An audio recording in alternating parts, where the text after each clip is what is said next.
J'avais pas confiance en moi. J'étais une personne qui, pour moi, j'étais une personne voilà, que je n'existais pas. Quand mon père est décédé, on était emmenés à aller habiter chez la famille parce qu'en fait, on n'avait plus de ressources, on n'avait plus rien pour manger. Les gens n'arrêtaient pas de dire que je ne servais à rien. Tous les jours, j'entendais toujours cette phrase que je ne serais rien dans la vie. J'ai grandi comme ça, toujours en me disant qu'effectivement, ces personnes-là, elles avaient raison. Parce que tout ce que je faisais, ça n'aboutissait à rien. Pour compenser, on va dire, ce vide, ce manque d'amour que je n'avais pas à la maison, j'ai commencé à faire de tout et de n'importe quoi. Je commençais à boire, du jeudi soir jusqu'à dimanche, non-stop. Arrivé à un moment donné, j'ai commencé même à faire du mal gratuitement à des personnes. J'avais même de la colère envers ma mère, alors que c'était une personne elle se battait, malgré tous ses problèmes de santé, elle se battait pour qu'on puisse avoir un minimum. J'ai volé même l'argent qui était destiné, on va dire, à ces médicaments. C'était vraiment pour alimenter mon vice. Je suis devenu une personne sans ambition. J'y vivais uniquement pour vivre. Et pour moi, je ne voyais pas une issue. Donc pour moi, j'étais vraiment un cas perdu. Parce que déjà, ma vie aussi reflétait tout ce que les gens disaient sur moi. Pour moi, c'était vraiment impossible de pouvoir m'en sortir un jour. L'impossible faisait partie de moi. En arrivant au centre d'accueil, tout ça a changé. Partout où j'allais, donc toutes les personnes se méfiaient de moi parce qu'ils se disaient que voilà, c'est un voleur, c'est un voyou. Et alors qu'au centre d'accueil, c'était vraiment différent. Ils m'ont appris que je pouvais avancer et que j'avais les capacités pour le faire.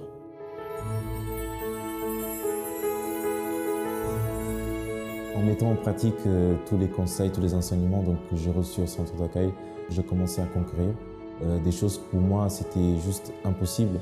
Ouvrir une entreprise, pour moi, ça a toujours été un rêve.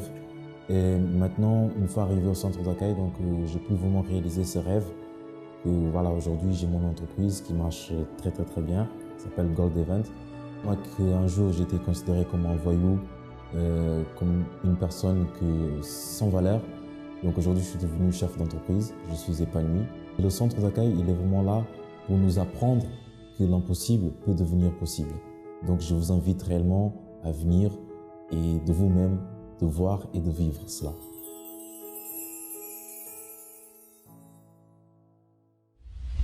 Bonjour à tous. Les témoignages que vous avez vus sont des témoignages de personnes qui pratiquent une foi intelligente au centre d'accueil. Pendant cette émission, nous allons présenter d'autres témoignages de personnes qui ont réussi dans la santé, dans la vie financière, parce qu'il y a des gens qui arrivent avec des problèmes de santé ou de vie financière détruite, ou peut-être famille détruite, ou d'autres.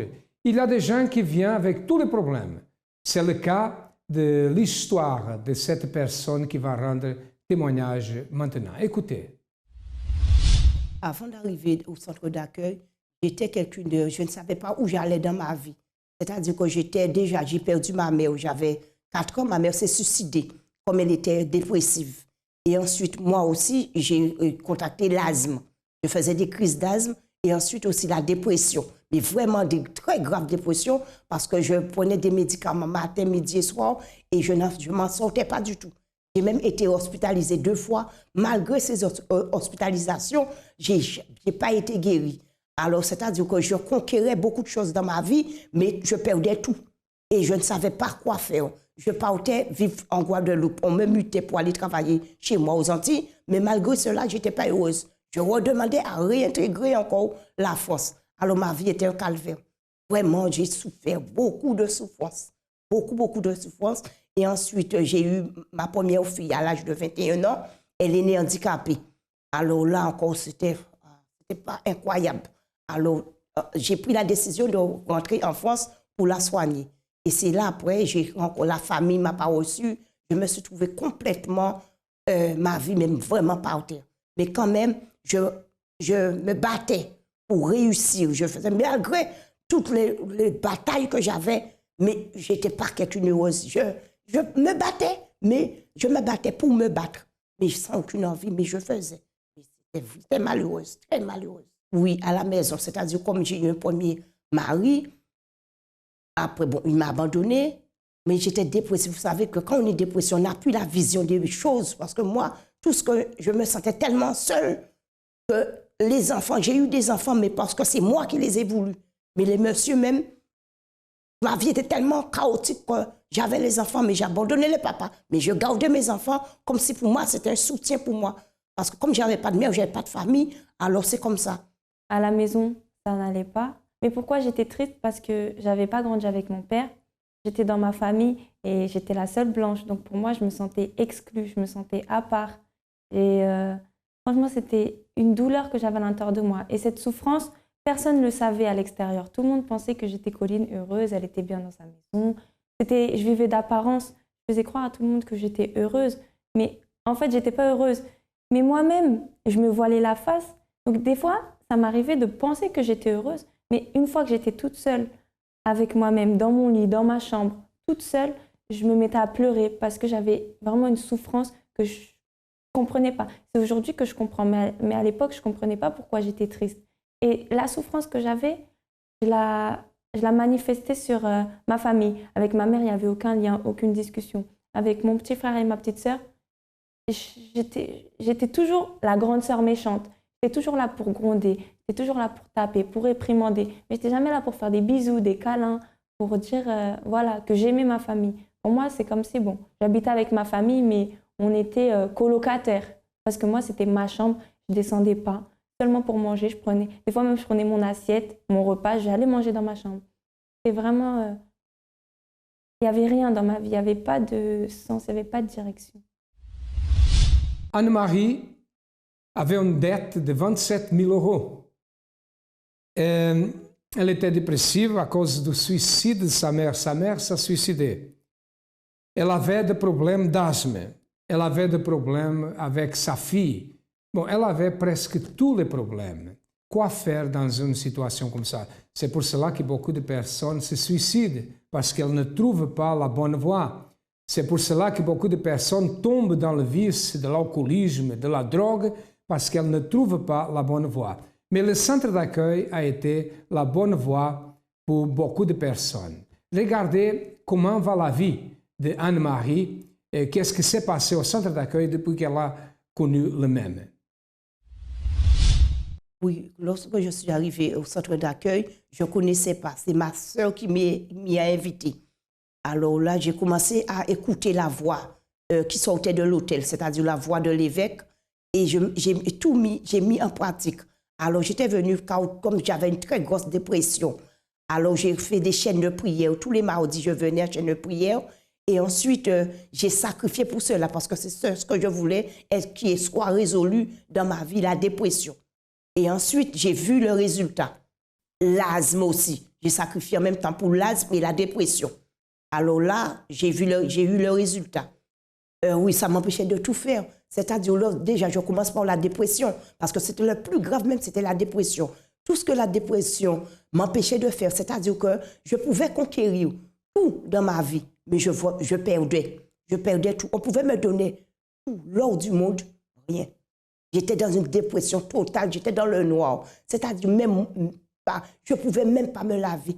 Je pouvais partir, sortir comme ça, aller travailler sans me laver, rester dans le noir. Chaque fois, avant de quitter la maison, il fallait que j'aille toujours me regarder 10 fois dans un miroir pour voir si j'étais présentable pour sortir. Mais vraiment, la dépression a vraiment, vraiment gâché ma vie. Oui, pour ma fille à présent, c'est-à-dire que moi, je voyais que moi, je suis dans la présence de Dieu et que moi, je n'acceptais pas que ma fille soit loin de Dieu. Alors, ce que j'ai fait la campagne d'Israël. Là, j'ai mis encore, comme je fais toujours, je mets tout. Je ne regarde ni à droite ni à gauche. Et là, je peux vous assurer, lorsque j'ai mis l'enveloppe, ma fille n'a pas tardé, elle est venue à l'église. En fait, déjà, le centre d'accueil, pour moi, je ne voulais pas y aller. Pour moi, c'était non, non, non. C'est que ma mère, elle m'a invitée. Auparavant, c'était non, je ne viens pas. C'est tout. Tu ne me parles pas de ton église. Tu vas dans ton église, moi, je reste à la maison. Voilà, c'était ça. Mais en fait, je suis arrivée vers avril. Et en fait, dans ma vie, il n'y a pas eu de problème, vraiment une situation que je sois au fond du trou pour vouloir trouver Dieu. C'est juste que, franchement, moi, je pense que c'est vraiment le sacrifice qui a répondu.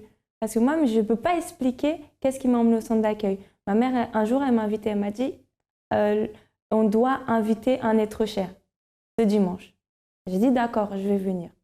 Je suis venue, la parole, elle m'a touchée. Et après, je vois que le pasteur, il dit, bon, la semaine prochaine, vous amenez un être cher.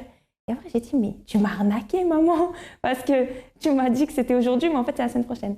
Mais bon, après, la semaine d'après, je venais chaque dimanche, j'écoutais la parole, ça me plaisait. Je me suis dit, sans m'en rendre compte, je voyais que c'est là que j'allais vraiment être heureuse.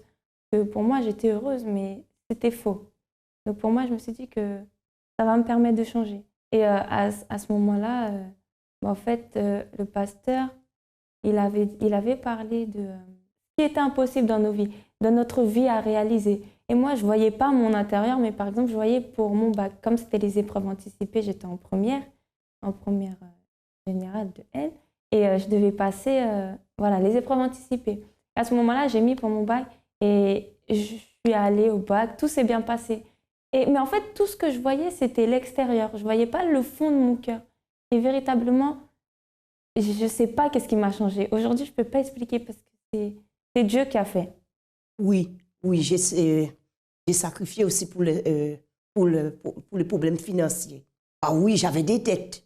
J'avais 27 000 € de dettes à la Banque de France parce que mon nom était vraiment sale. Et là, j'ai sacrifié, je peux vous dire, quelques mois. Je me suis rendue à la Banque de France, mon nom n'était plus là. Ils ne me connaissaient pas. Ah, les dettes en jeu de tout. J'avais la honte. La honte. Je ne pouvais pas. Et en même temps, je ne pouvais pas. Si je voulais acheter quelque chose, mais c'était toujours non. Si je voulais, disons, faire un petit crédit pour pas trop cher, mais c'était toujours des refus. Alors, j'étais vraiment, j'étais contre ça. J'étais révoltée. Et là, j'ai sacrifié. Là, j'ai encore sacrifié pour ma vie financière. Et là, maintenant, mon nom, vraiment, elle est propre maintenant. Les résultats de mon sacrifice, c'est-à-dire que tout ce que j'ai sacrifié sur l'autel, j'ai eu le résultat. J'ai vu déjà pour ma santé, pour l'asthme, la dépression, j'ai été guérie. Et pour ma fille aussi, j'ai sacrifié pour ma fille et aujourd'hui, elle est à mes côtés au centre d'accueil et c'est mon plus grand bonheur. Plus rien me dit, rien maintenant. Vous savez, parce que de voir mon enfant à côté de moi, c'est ma joie. Et je suis heureuse, je suis une femme heureuse. Et dans ma vie financière aussi, les 27 000 €, je dors tranquillement la nuit maintenant. Là, je peux voir devant moi, je peux avancer maintenant. Tout ceci par la grâce de Dieu. Et voilà, c'est mon grand bonheur d'être avec Dieu. Pour Dieu dans ma vie. Regardez bien ce qui s'est passé dans la vie de Mme Anne-Marie et aussi de sa fille qui est avec elle ici. Elle a été guérie de l'asthme, de la dépression. La dette a été effacée et aujourd'hui sa fille a été transformée. Il y a une bonne relation entre elle, entre la famille, une transformation totale. Pourquoi? Parce qu'elles ont pratiqué, ou elle a pratiqué, une foi intelligente, la foi surnaturelle. Et votre vie, n'importe quelle est la situation que vous avez, les difficultés, vous êtes une personne persécutée, des gens ne vous comprennent, vous êtes quelqu'un qui vous êtes humilié, vous êtes quelqu'un qui quand vous êtes seul, vous pleurez parce que les autres ne comprennent votre problème, sachez qu'il y a quelqu'un qui vous regarde, il y a quelqu'un qui vous attend pour changer votre vie complètement.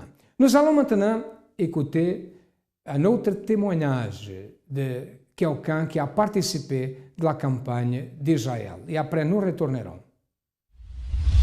Avant d'arriver au centre d'accueil, j'étais une personne triste, vide à l'intérieur. Et j'avais beaucoup de haine, surtout la haine envers la famille, suite à mon passé. Parce que dès l'âge de 8 ans, mes parents se sont séparés. Mon père, il était parti et du coup, ma mère, elle était restée. Après, ça s'est fait que ma mère, elle est venue ici en France et moi, je vivais au Congo. Et du coup, on était restés chez la famille, chez mes grands-parents, avec mes tantes, mes frères et ma sœur et tout. Et en fait, quand on est resté là-bas, là-bas, les choses n'étaient pas faciles. Il y avait trop de disputes, de la discorde. Mes tantes, ils ne s'attendaient pas entre elles, ou mes oncles, etc. Même, ils arrivaient au point de se bagarrer tout le temps. Il y avait des cris. En fait, c'était vraiment horrible, si je peux dire comme ça. Et même aussi au niveau de mes frères. Et même un jour, mon frère, il a sorti un couteau pour tuer ma sœur. pour la blesser, des choses comme ça. Et moi, face à toutes ces situations, je supportais pas en fait. Et j'ai gardé tout ça à l'intérieur de moi, ce qui a fait de moi une personne très renfermée. J'étais vraiment triste, j'étais vide à l'intérieur. Tout le temps, je n'arrêtais pas de pleurer. Et ce qui a fait encore que je puisse ressentir encore plus de la haine envers la famille, parce que nos tantes, ils ne maltraitaient pas, enfin, ils nous maltraitaient. Les choses n'étaient pas bien avec elles, il y avait plein de choses. Et c'est comme ça que j'ai grandi. Et avec cette haine à l'intérieur, cette vide, avec la tristesse, le manque de confiance et même mes problèmes, j'étais vraiment une personne renfermée, je parlais à personne. Tout ce qui se passait, j'ai gardé à l'intérieur de moi.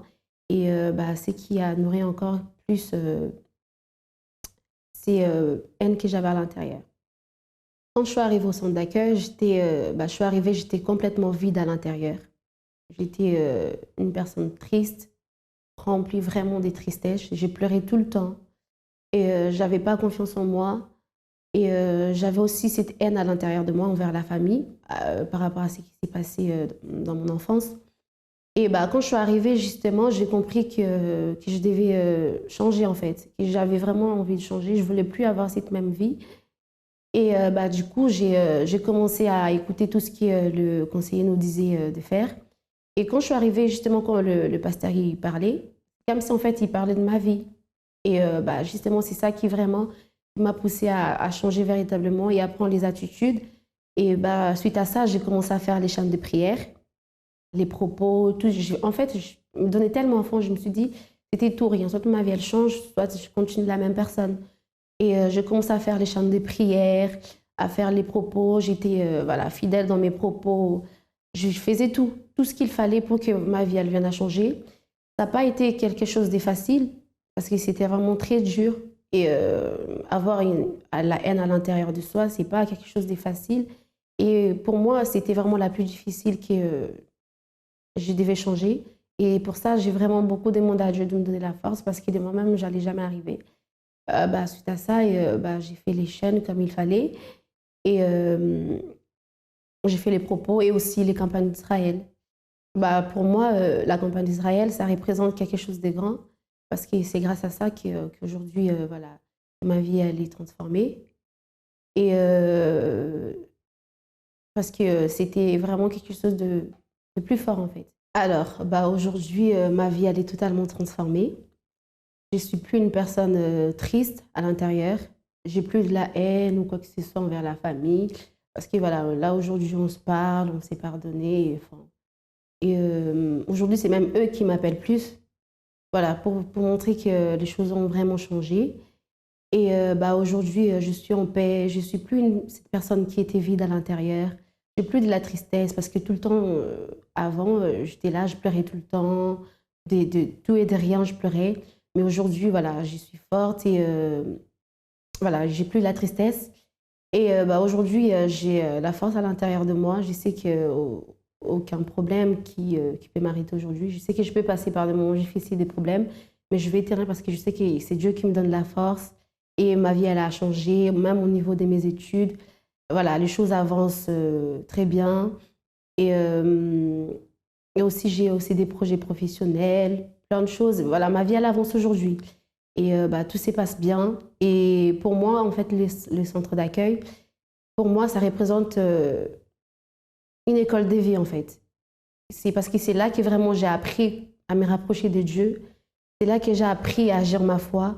C'est là que j'ai appris à connaître véritablement qui était Dieu. Parce que depuis petite, je savais que Dieu il existait, mais je ne savais pas réellement qui il était. Aujourd'hui, je sais qui il est et je sais ce qu'il a fait dans ma vie et ce qu'il fera. Donc pour moi, c'est ça le centre d'accueil. C'est vraiment, c'est tout. Pour moi, c'est quelque chose de grand, exceptionnel. C'est vraiment une grande opportunité. Et pour ça, je remercie beaucoup à Dieu parce que quand je suis arrivée en France, directement, je suis arrivée au centre d'accueil. Et si Dieu l'a permis ça, parce que il savait. Et pour moi, pour ça, je remercie beaucoup à Dieu. Et c'est quelque chose de grand que Dieu l'a fait pour moi.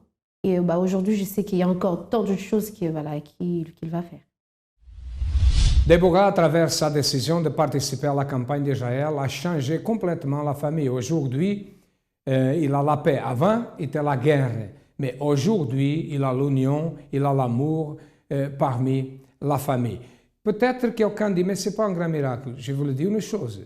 Avoir une famille unie, avoir une famille guérie, une famille transformée, c'est un grand miracle. Combien de mères, combien d'épouses, combien de parents aimeraient avoir ça? Mais tout est possible à celui qui croit. Au centre d'accueil, le miracle existe. Nous allons maintenant écouter d'autres témoignages et après, nous retournerons pour vous donner l'adresse de notre siège. Quand je suis arrivée à l'église, j'avais beaucoup d'ambition, beaucoup de rêves, mais je n'avais pas en fait la force et le courage de persévérer, ni même de sacrifier pour conquérir en fait ce que je voulais dans ma vie professionnelle. J'étais en fait, je rêvais seulement. Je rêvais, mais je n'avais pas le courage d'agir, quoi. J'étais juste une personne qui se disait, qui rêvait une vie, mais qui n'avait pas le courage de la conquérir en fait. Donc en fait, cette situation, elle a duré quand même pendant 2 ans, parce que pendant 2 ans, j'écoutais la parole, mais quand j'arrivais devant les situations où on me disait non pour ce que je voulais faire, et j'acceptais en fait. Je luttais pas. J'ai fait chaîne de prière propos, mais je me décourageais, j'allais pas jusqu'au bout. En fait, je me donnais pas à 100% parce que, comme vous dites, quand on se donne à 100%, on a la réponse. Donc moi, je croyais me donner à 100%, mais j'avais aucun résultat, quoi. Et au bout, en fait, tout a commencé à changer quand je suis rentrée dans le groupe jeune, où j'ai commencé vraiment à être modelée pour être une femme de guerre, pour pas accepter les situations négatives. Moi, mon rêve, c'était de travailler dans l'audiovisuel. Donc, à partir de la 3e année, j'ai commencé à agir ma foi. Mais j'étais pas encore à 100%, parce qu'à côté, j'avais un travail j'étais éducatrice, donc je gagnais bien ma vie.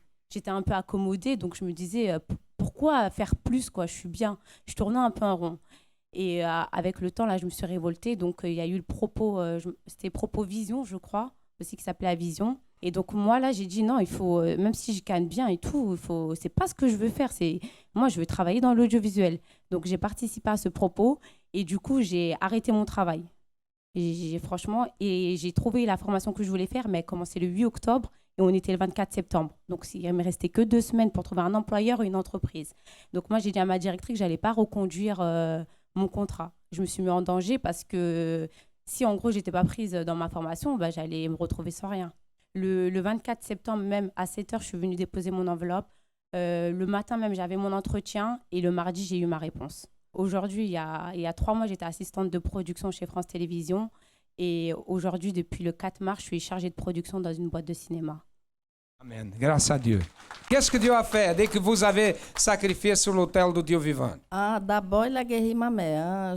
Ma mère qui était finie cette année-là, que j'ai fait le marabout. Vous avez fait le sacrifice ici. Oui. Qu'est-ce que Dieu a fait? Oui, d'abord, guéri ma mère complètement et après moi, parce que j'ai cherché la guérison de ma mère. Mais après moi aussi, j'ai été guérie. Toute ma famille, Dieu a entendu donner des réponses par rapport à toute ma famille. Aujourd'hui, grâce à Dieu, Dieu me répond toujours. Ok, le feu est descendu. Merci beaucoup. Et vous, madame? Dieu a apporté beaucoup dans ma vie. Sur le plan professionnel, j'ai eu mon CDI. Je viens de signer vendredi, c'est-à-dire avant-hier, j'ai signé mon contrat de logement. Et sur le plan personnel, moi-même, j'étais le genre de personne très, très colérique. Mais depuis, je suis calmée. Il suffisait qu'on me passe un coup de fil depuis le Cameroun, que je tremble dans la maison comme feuille morte. Aujourd'hui, je suis à 37 degrés Celsius. Amen. Grâce à Dieu. L'autel de Dieu vivant. Et vous, madame? Vous sacrifiez sur l'autel de Dieu vivant depuis combien d'années? 20 ans. 20 ans? 20 ans. Et dans 20 ans... Qu'est-ce que Dieu a fait? Beaucoup de choses? J'ai fait beaucoup de choses. Toutes les fois que j'ai sacrifié vraiment, que je me donnais mon tout dans l'hôtel, Dieu me répondait. Vous avez un appartement, c'est vous qui avez rendu témoignage ici? Oui, j'ai un appartement que Dieu m'a béni. La dernière fois que j'ai sacrifié vraiment, c'est pour mon mariage, que mon mari, il marquait 3 fois mon mariage et no dernier jour, il m'a dit non, je ne vais pas se marier. Et c'est a fogueira sainte de Poço de Jacob. Le veau de Jaboc, n'est-ce pas? Jaboc, oui. Oui, en Jordanie que j'étais là. Oui, j'ai sacrifié mon tour dans l'hôtel. Qu'est-ce que tu as fait? et je suis mariée. Ah, vous êtes mariée? Ok, que Dieu vous bénisse, beaucoup de choses. Vous, madame? Je suis arrivée au centre d'accueil, j'étais sans abri, je faisais le 115, mais c'est là, Dieu m'a béni. Vous vous sentez bien? Oui, oui, j'avais pas de papier, j'avais pas de maison, mais grâce à Dieu, j'ai maintenant ma carte de résident, et puis j'ai la maison, j'ai un CDI, maintenant ma vie a changé. Vous, madame? Oui, depuis que je suis arrivée au centre d'accueil, Dieu a fait beaucoup pour moi. J'ai pas de travail, j'ai mal tout le temps. Je suis venue, j'ai reçu la prière, j'ai fait toutes les chaînes de prière et puis Dieu m'a délivrée. J'étais opérée et ça s'était bien passé. Et après, j'ai eu un travail, même quand je ne suis pas en CDI, mais j'ai un travail quand même. Dieu a fait plein de choses pour moi. Et mon fils voulait un logement, ils ont trouvé. Et ma fille aussi, la famille est bénie complètement. Ok, ça fonctionne. L'hôtel de Dieu vivant fonctionne. Et vous, qu'est-ce que Dieu a fait? Alors, il n'a fait rien dit. Oh, ben si, il a fait. Oui. J'ai dormi ici, j'ai dormi dans le 115. Aujourd'hui, j'ai mon appartement. J'étais sans papier dans ce pays. Aujourd'hui, j'ai reçu ma nationalité. J'ai mon travail en CDI et la lutte continue. Voilà. Okay. Amen. Et beaucoup. Ça fonctionne. Et vous? Bon, je ne dormais pas. J'avais la chaleur pour tout le corps. Maintenant, là, je dors.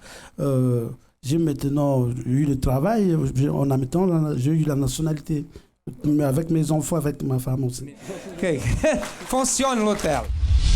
Nous arrivons à la fin de cette émission, mais avant, je vous donne l'adresse de notre siège. Les autres adresses, ils vont passer dans votre ordinateur. Vous avez aussi un numéro de téléphone pour nous appeler, pour un renseignement si nécessaire. Et l'adresse de notre siège est située au 254 de rue du Faubourg Saint-Martin, au 10e arrondissement à Paris. Si vous avez besoin de notre aide, sachez que le centre d'accueil est ouvert du matin au soir, de lundi à lundi. À demain et que Dieu vous bénisse à tous.